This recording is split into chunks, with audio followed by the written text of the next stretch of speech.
computer. Okay. You haven't shared the screen. You need to share the screen. Oh, I'm doing it, yeah. Yeah. I'm just getting, I was just. Can you, turn off screen sharing? Oh, I haven't touched it.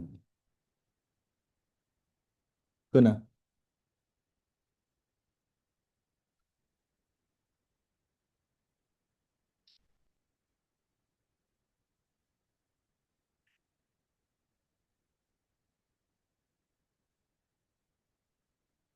So how you can see it, right? Yes, I can see it on my screen. Okay, good.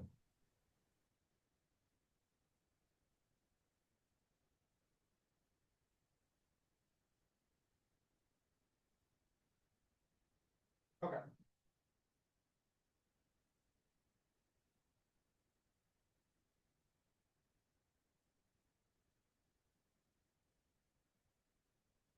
Can you hide the floating bar? Yeah. Yeah, just click it and hide the floating meeting controls. Yeah, that's it.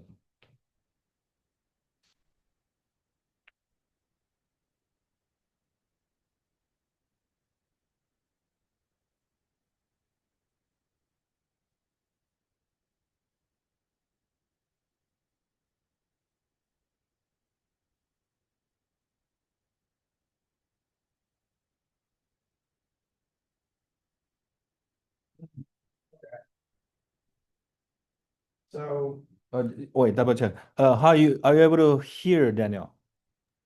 Yes, Okay. I can hear Daniel through your Okay. microphone. Okay. let me mute on Zoom and let me see if you can hear me. Yeah, you already muted. It's good to go. He said you can hear me twice. Twice? Oh I don't- no, only No, not from twice. Just the Oh, mic. Yeah, okay, you you- already muted. You already muted. Okay, so, today I'll be demoing, arts, which is a, current, work that me and Dr. Wu are working on. Hopefully submitting for, micro RAS list this year. It's a framework that is very, useful for design space exploration. So for those who don't know what that is, you take some design space, it could be anything in our case, it could be targeting accelerators for AI. So use a lot of parallel computation. So we want to look at different architectures and see how they do in that parallel computation. For example, could be to solve arrays, which are very commonly used, TPUs, you have your like tensor cores in NVIDIA GPUs and have proprietary accelerators and you design your own targets, very specific workload. And ARCS does this by considering four major points. So consider some target application. So this could be the software. In our example, it could be matrix multiplication in AI. And then you have the software, which I'll kind of show how everything fits together in the framework in a second. But the software level is an event-based graph that structures everything so that you can take the application and you can kind of break it down into the architecture, which is the next level. The architecture breaks down into all the micro architecture pieces from what we call modules for ARCs. So in a syslog array, you have your entire array, but you could have FIFOs, multipliers, adders, and other micro architecture units that each have some cost for energy, power, and area. And so breaking that down increases the accuracy of modeling with some event-based structure. But and then finally, you get down to that cost, which is what I was talking about, which we store as some database. And ARCS is able to handle multiple technologies, so it can do CMOS, which is generally what we use, but we also have use cases showing it functioning very well on superconducting. And then we may plan to show off photonic computing with it as well. But first, trying to show everyone how to get started. So we currently have it public on the Unity Lab. I'm going to be merging it within the next day or two to the main branch, so that everyone can go ahead and pull it on their own. But right now I'm using a separate branch that I was using to work on the updates and everything for it. So I'm going to go ahead and pull a fresh copy of it.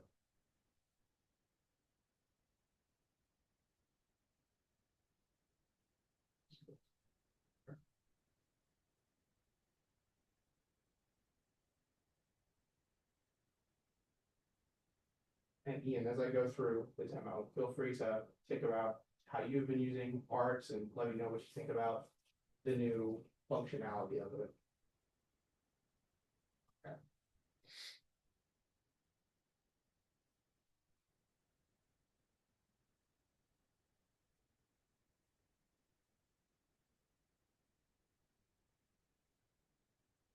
Right.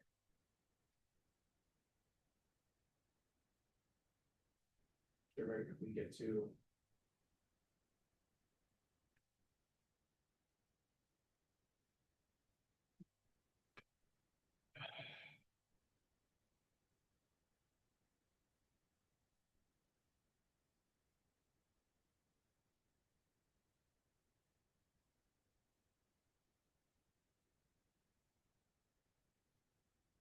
okay.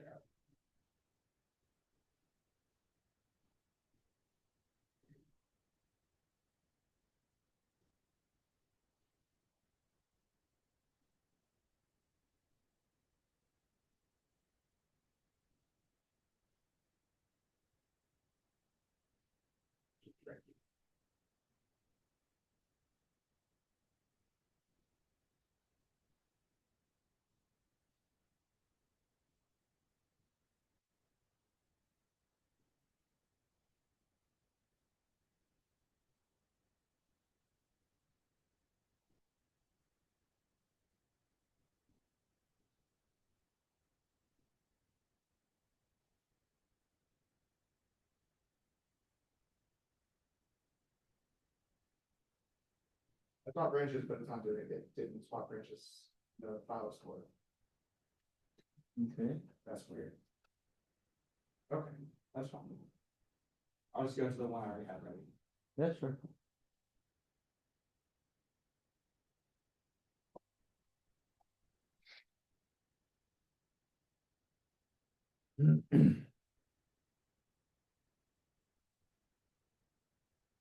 Okay. There we go. So then you would just follow the instructions in the README. I'm not gonna do it. I was gonna show doing it, but I don't know why it's not working. I'm trying to figure it out. But you just create a conda environment through it. So you need conda obviously. But there's already environment.yaml, so it does everything for you. It has all the dependencies that you would need. And so you would just run this command here, click on it, create. And we create your conda environment, it automatically names it arcs for you. Then you just have to activate arcs and then pip install arcs. I do need to update this as well. So once I merge it with the main branch, I will also have this pip install updated to the new version. Right now I've just been locally installing it, but besides the point. So the difference between the demonstration today and maybe what Ian's been previously using is we've added a front end interface and we've added a lot of tools to the actual command line. So I'll show an example of the front end interface. So this is a systolic array design that I made. We can go through each part again, the architecture, the event, the metric, and the workload. So we'll start with the architecture. For those who aren't familiar, a systolic array is just what sounds like it's an array. Generally the height and width are the exact same. So if I say 4 by 4, that would mean 16 nodes or 4 width and 4 height. And each node is going to be an ACK unit. So you're going to multiply accumulate unit. Because you're going to have FIFOs on the outside. I'm not going to go to the functionality of the systolic array.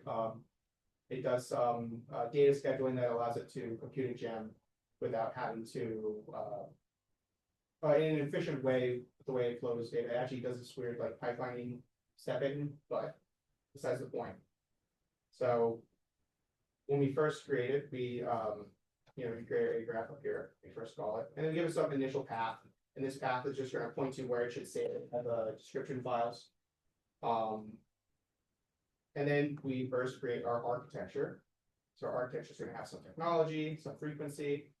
And so everything within this architecture will fall into this technology. So the technology is important because it's going to point to some interface that we predefine. So if we look in the source interface, we have some CMOS interface we've already defined. We get this information for the architecture from actually running synthesis and placing around, and then pulling those values. Everyone here is familiar with the synthesis and placing around chain. Yeah, you're not say okay. Okay, cool. So then we can get like the area and the power and everything, and we can create some CSV files that are just going to hold that data. So an example of this is right here. 45 nanometer is the technology that we ran the synthesis on, and then it gives us some dynamic power, leakage power, area, and so this is how we build our database for arch that you call from. So each of these architecture modules is going to need a CSV file that it can point to, but after that, you can point to a CSV file and obviously create different classes of the same. But so once we have our attributes set up, then we can add modules. And so for this systolic array, I first created some SRAMs to sit on the outside of the array to store the matrices that we multiplied in the array. I create some FIFOs, and those FIFOs are used to load data into the array. And then I create the internals of the array. So we have multipliers and adders. We have an output adder, which is going to collapse the matrices, so it's going to reduce along that k dimension. And then we have some registers, and these registers are for control flow. And what archx is able to do now versus previously is we can define architecture as multiple configurations instead of a single configuration. So the example is this list I have right here. It has a 4x4 config, and if I 16x16 and 32x32, I reuse this for the entire array. And so now there's 4 configs or 4 different solid array shapes. And this is, going to be the 4 different architectures we're looking to model for this specific design.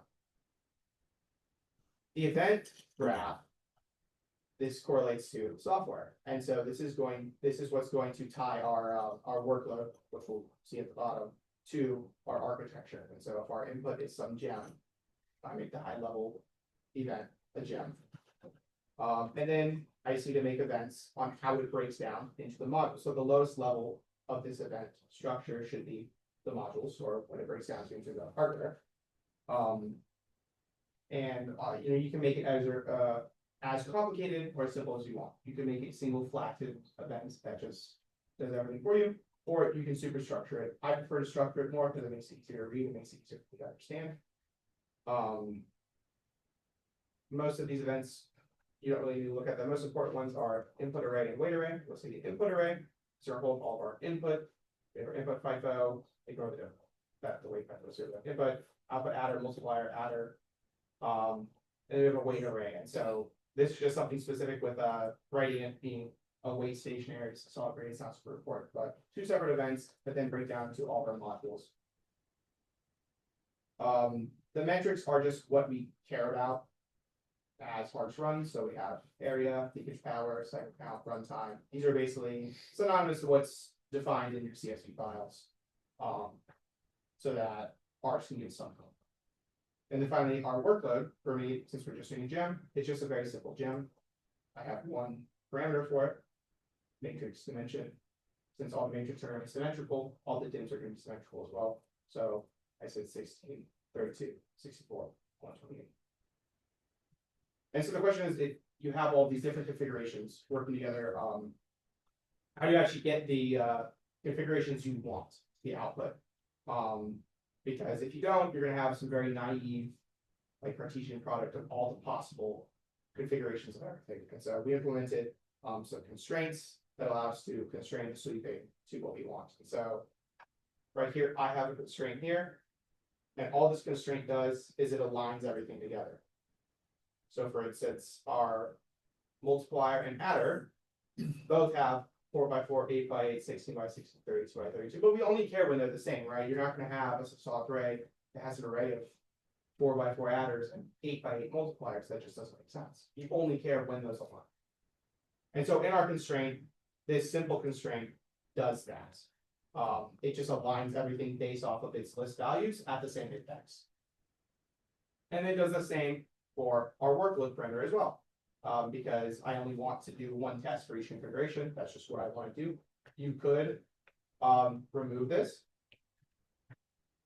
And it would apply this, each of these to all the configuration. So instead of having 4 configs, you have 16 for architecture configurations, for workload configurations, we 16 total, but for simplicity, as is. And then it's called generate. And so this is an example of a description file. I understand there's probably like, it's hard to like kind of explain all the details to people who've never seen the framework before, or looked at like some of the theory behind it. But I'm going to document the GitHub to hopefully make it easier for first-time users to work with it. So it feels like there's a lot of information right now. There really is. I'm having trouble thinking about how to compress it to stay easy because there's a lot of details that goes into it that's hard to compress into a quick demonstration. Good. If we have this description, do we still need to add those small YAML file? This generates them for you. Okay. Yeah. So I'll show that in a second. Gotcha. Let me delete this. Okay. So now I'll show how to actually use the framework. So there's a bunch of different commands or passable arguments to the archx command. So I'll first show we have archx-h. This will show us all the available.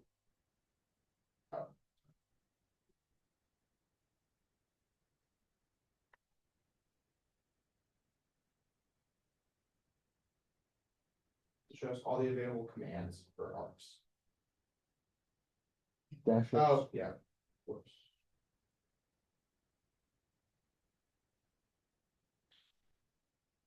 There we go. And so these names they could be changed. I need to find better dashes for these because C and E were already taken, so I didn't know what to put for them, but it's fine for the demonstration today. So, like Ian pointed out, if you didn't make this description file, you would have to make YAML files for everything. And so what does that look like? So this would be an example of the YAML file you have to build. And so this just builds your architecture. We have the same thing, we have the attributes, and then we have modules, our FIFO. We have how many FIFOs we have. We say that it points to a FIFO. It has a depth of 4, width of 16. So depth of 4 is the bit width, and the width is how many registers are in the FIFO. And you would do this manually for everything, and then you have multiple configurations. Well, you need to do it again and again. And then you need to write your own script probably to take all the different workloads you have and combine them with all the different architectures. And when I was first using it, it was a real pain to deal with. I'm sure Ian has felt that as well. So this should hopefully fix that for you. But if you wanted to still use it, like let's say you had a very simple design you want to test, you can still use the initial use case of it. So that's what these first commands are for. So -A, and then you would pass the path to your architecture YAML, which is this one. -E would take you to your event YAML. -M for your metric and -W for your workload. But again, that's if you have the YAML files. If you're just using the description, which is simpler if you have a larger, more complex design, or just want to save time in general, then some of the newer commands are better. So -compile compiles the description, and it's going to output all the YAML files for you, and it's going to handle all the dependencies that you define. And then we have 2 ways of actually selecting from the compiled files what actually gets run. So you can use -extract, and that's just going to take the configurations that were compiled, and it's going to prepare them to be run. Or if you don't know yet, you're very early in the design stage, you can use -F. Which is going to open a GUI for you to actually look through and select the compiled configurations that you want to use. And I'll show an example of that in a second. We can ignore this for now, and then finally -execute is going to take all your configurations and it's going to run them through archx, and it's going to output the metadata needed to then query your graph. If I query our graph, so when you actually run this, it then creates its own graph that builds the entire flow from workload all the way down to the architecture. And then when you go to query it, all you do is you say, hey, I want to know how many cycles it used total, and it's gonna tell you. Or you can go to deeper levels and say, hey, I just want to know how many cycles a single mapping will use. And it can do that as well. Depending on how you define everything. Let's actually show. So. Sorry. Dash.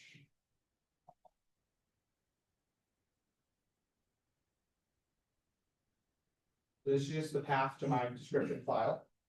And then you always need to add a run directory. And so this is just where the logs are going to be output, or any outputs from whichever run you're doing are going to be output as well. And so I'm just going to put it in the same spot, but description.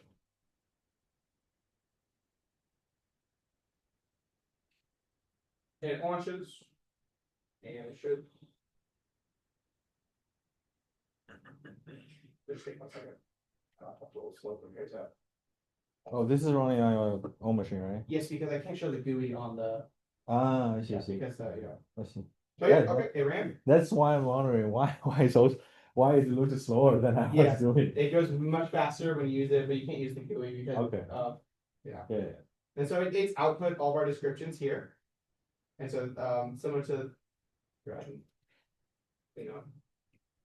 Similar, we have all the description files, and this was generated from the actual description.py, so it saves us a lot of time. Because imagine having to write this and this and this and this, 4 times over. What if you extend your design? Then you have to just rewrite those. I can tell you, when I was first doing it, I made so many mistakes.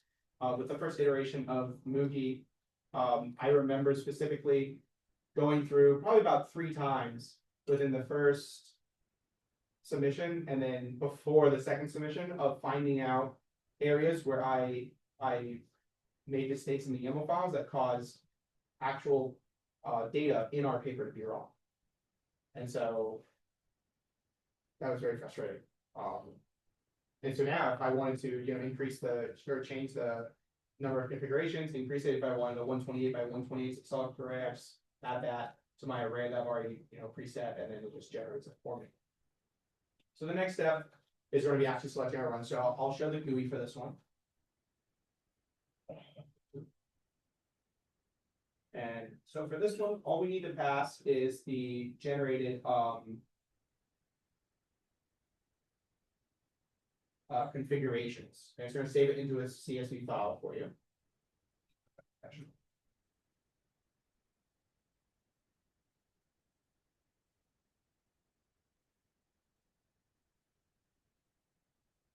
Oh, it's dash F now, sorry. I forgot to change it for you.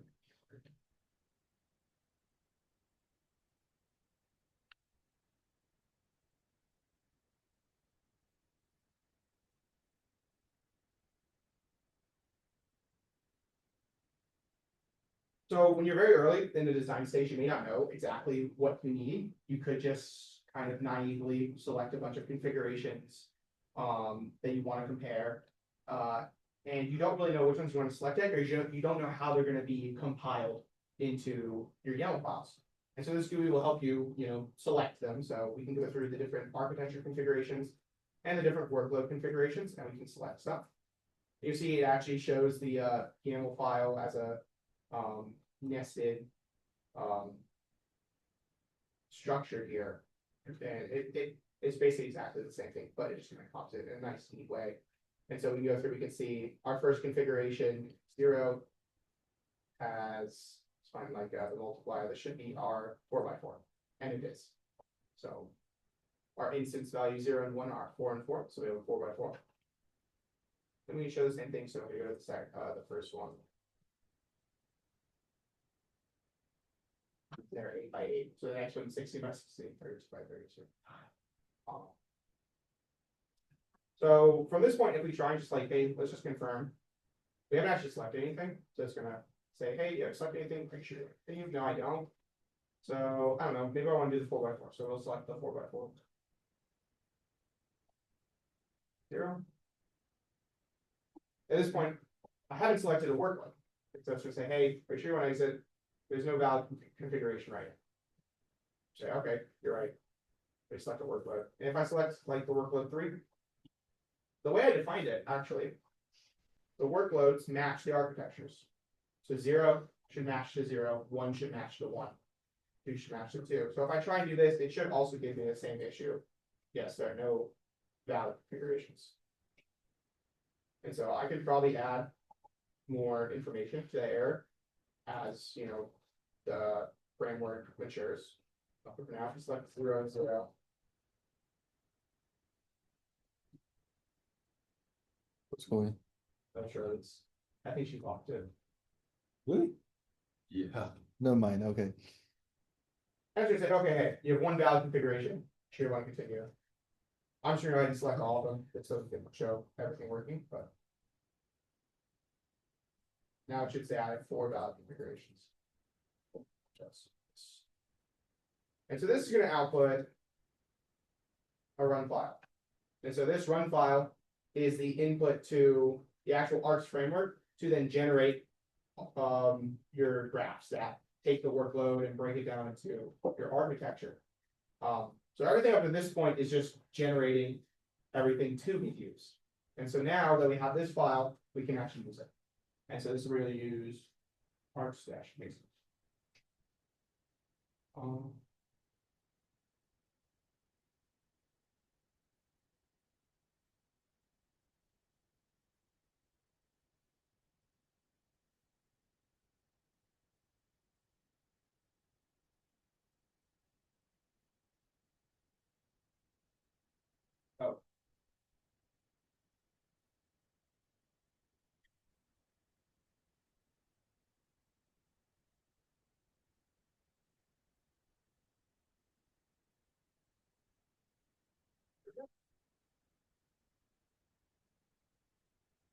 So here we go. These are our runs. And so it saves a bunch of metadata that holds the information for the graph. But then this checkpoint.gt file is the actual graph for config 0. So we have the same architecture YAML here that gets saved. So we can see 4x4 here. Look at the first one. 8x8s, yeah. I'm not going to show querying it because it is just another, you have to write a script to do it. But I'll show like some example of like what the results will look like when it's finished. Good. And so I queried this for area for each individual one. And so the first value here is area of each one. And then I compared it to the, this was a script using, comparing it to the actual, I can't think of the word, place and route values. And so we have some percent error here. We have the cycles, so I'll put the cycles for each one. Based off of the array size and the matrix size, the energy that's used, and power that's used, and then also runtime. And so ours can also do carbon, but I don't believe that is ready natively in the in ours, but I just need to add the metric that's on the But yeah, I know it's kind of hard to just look at code and understand what everything's doing. So, have any questions at the moment? Ian, how do you feel about it? Like it's more convenient to use, more easy to use, to be honest. Okay. Yeah, but it's hard to for people just start to use it, to be honest. In general, I Yeah. agree with you. But once you use it for a little bit, it kind of makes sense. So Yes. I will show you one last function. I guess the most important thing is make a very detailed explanation on the GitHub repo. Yeah. So people can follow each step. Yeah. And So- then Yeah, I guess that's sort of the next step. So we're still. I mean, to start with that, I think it's best to make sure the programming front end is explained, that because that's our entry point, right? yeah. Okay. Also, I mean, archx. I told this to Dr. Wu, archx is a project that's never finished. Like we can always, there's always going to be minor improvements we can make to it. As people, comment about it or point out errors or find bugs, even after we get the paper, hopefully accepted at some point. I don't think that it's something that it's just gonna be like thrown on the GitHub and then ignored, right? They can always like be more explicit. There can always be more, logs in certain places where someone couldn't figure out why something wasn't working. And then, oh, hey, we should add a log here that tells you what to do. The last command. So I added this right before I came here. Is do the same thing, dash compile.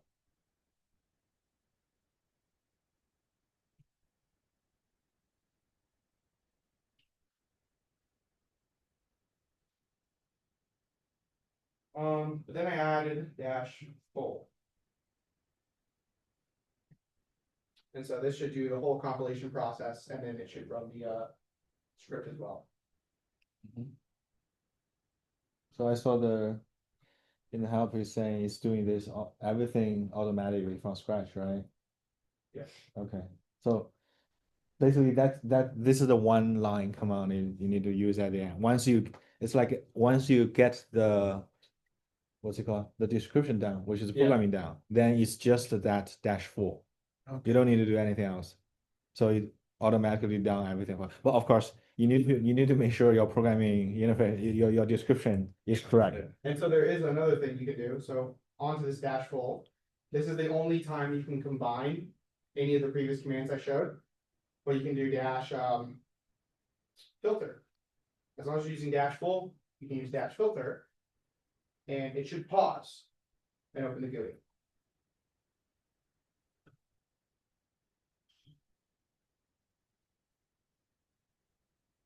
Now you're saying it will prioritize open the filter first, right? Is that what you mean? Yeah, it will open the filter first before it actually runs. Okay. Yeah.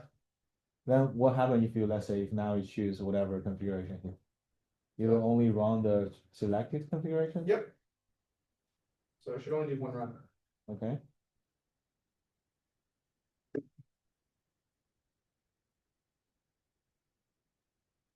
Yeah, that's cool. Yeah, so if you only need to rerun one thing, you Mhm. do that. And you don't have to run everything. I know when I was doing Mugu, I had probably about 8,000 different combinations of configurations that were important. But sometimes I would have to run it and I was like, oh, I only need to run this thing. So then I have to go into my script of like a bunch of for loops, like 8 or 9 nested for loops, and like find exactly what thing I need to skip, and it was annoying, but things. So yeah, as you use it, just let us know. Let me know what you think. Let me know if you find any errors or bugs, please post on the GitHub so I can try and fix them. If you also like have an expected output that you don't receive, post that as well, so I can check it, and then just message me, hey, I posted a bug or an issue. So if you have like some expected output that you didn't get, then I can talk with you and we can I can help you debug it.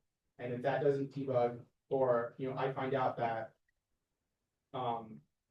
it's on our side, then that's a bug, right? Something's not happening that should be, even though it's not throwing an error. And if it's on your side, the question is, how are you not able to debug on your own? How can I make the logs that it outputs better? And so let me quickly show you, it does output log files to hopefully help make debugging easier. And we'll do it here. Okay, good. So here's all the logs. And so you can check the log file. If you ever want to view the logs in the terminal, you can do a dash tabular.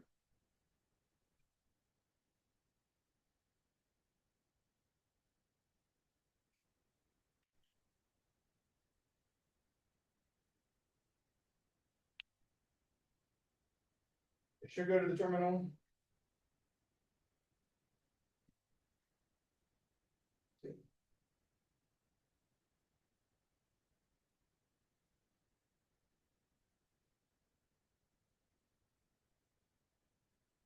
Okay, not really. Talk to Dr. Root about why it's not working. as a shed. Is it because of level? So all it says is if R is tabular, logger.add. Yeah. It says std. That's weird. std out. Yep. So that should work, but Yeah, any questions? Okay, so there's one thing. So as long as you guys are staying here doing like hardware research, it's very likely you're gonna use it. Okay, so I think at least in the future for whatever fast evaluation of the result, we're gonna use this tool. Unless it's like a GPU. I mean, if you use GPU, there's no way we can.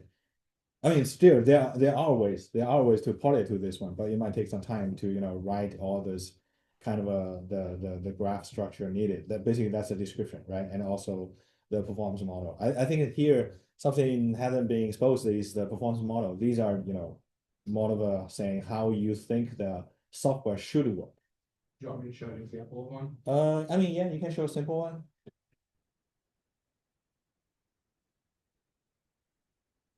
So even with this first version, it's already like 1 hour. So yeah, we plan to sort of do a well, how should I say, tutorial later in some conferences. So it might take, I don't know, maybe 2 hours or more. So this is usually how it works for this kind of infrastructure. If you have a very good to use software, we'll go to the conferences and say, okay, we're gonna do a tutorial, then there will be people happy with it, they want to join and learn how to use it. I mean, now we are a mini version of it, but later we're gonna do it outside. So this is the more like a rehearsal, of course it's useful for our own. So for example, for the quantum later, so I think now it's Ian is trying to build the arcs for the lottery BP on top of it. So later, if you two have other different type of ideas and you want to have a try on top of it, you can take this and maybe build on top of what Ian has already. Okay. Yeah, so for the performance model, every event requires a performance model. And so that performance model will tell that event how it breaks down into its sub-events. To give an example, let's go down to the input array. And so if our event is input array, for now just think of this as this systolic array. Our sub-events are all the modules within the array. FIFOs, the adders, the multipliers, control registers, and this is our lowest level event. Higher level events we'll call sub-events that are in the middle of the graph. So for instance, Gem calls input array and some other of these events.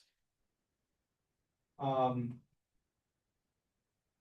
I'm doing here is I am just trying to figure out how many reads are happening at each SRAM, and then how many mappings we have to the arrays. And if I know how many mappings go to each array, then I know how many multiplications there are. If I know how many multiplications and additions there are, then I know how many times the multipliers, adders, FIFOs, all that are actually used. And then each of those when they're used have some dynamic energy, right?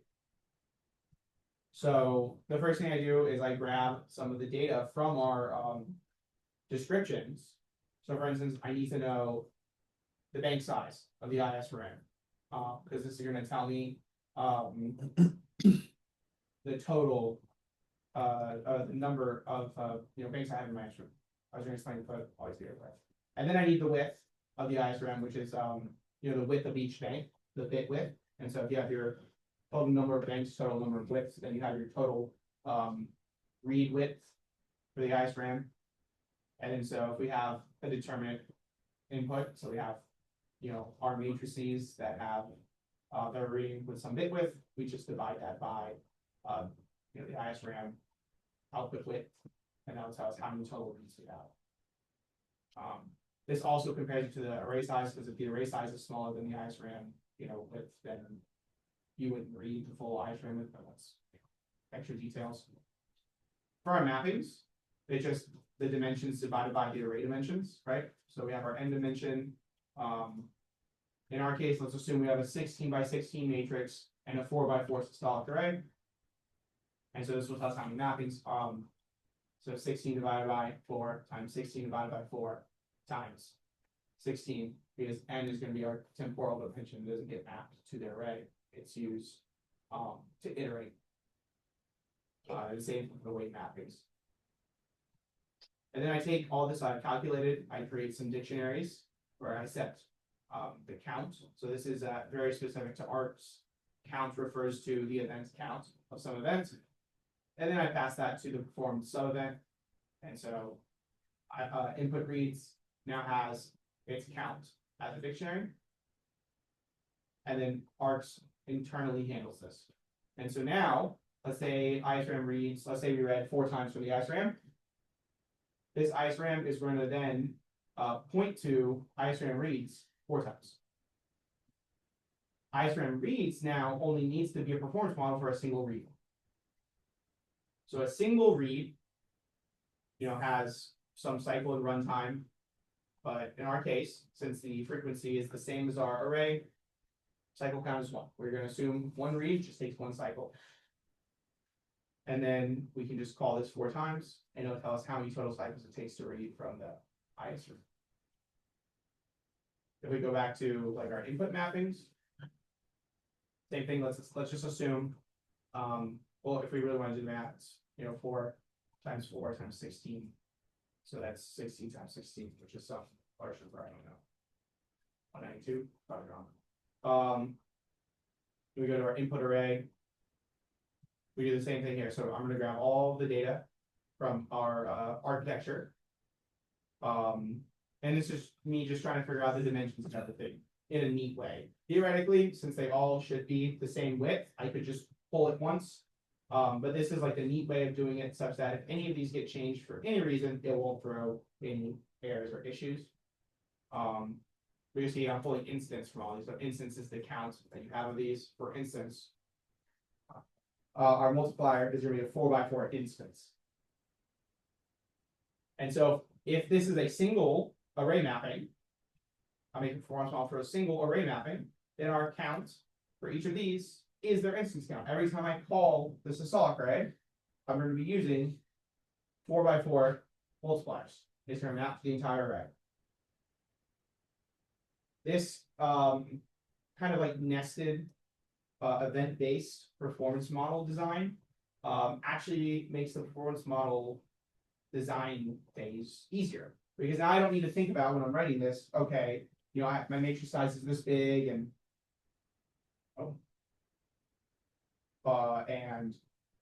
what if I have partial tiling, and handle all that within like one giant nested for loops and one performance model. I can kind of keep my focus on specific areas, or I can kind of narrow my focus. So here I just need to write a performance model for a single array mapping, and then in the performance model above it, then I can tell how many mappings I call. That makes sense. Okay, good. Any more questions? Yes, no? Who's possibly going to be using? I guess every single one except Shorthand and Sunny, right? Sorry, I'm still trying to remember the names. Yeah, and maybe also Eric can play in later, but yeah, I guess as long as you're doing hardware architecture, most likely you'll be using it. Yeah. Okay. Cool. Then I think that should be everything for the arcs tutorial, and I think everything. I mean, in terms of code, it's almost there. So probably wrapping up everything today, then moving on to Patricia's project, right? Yeah. Okay. Cool. I mean, it's almost there. I mean, I don't know anything else I really need to do that I could do right now.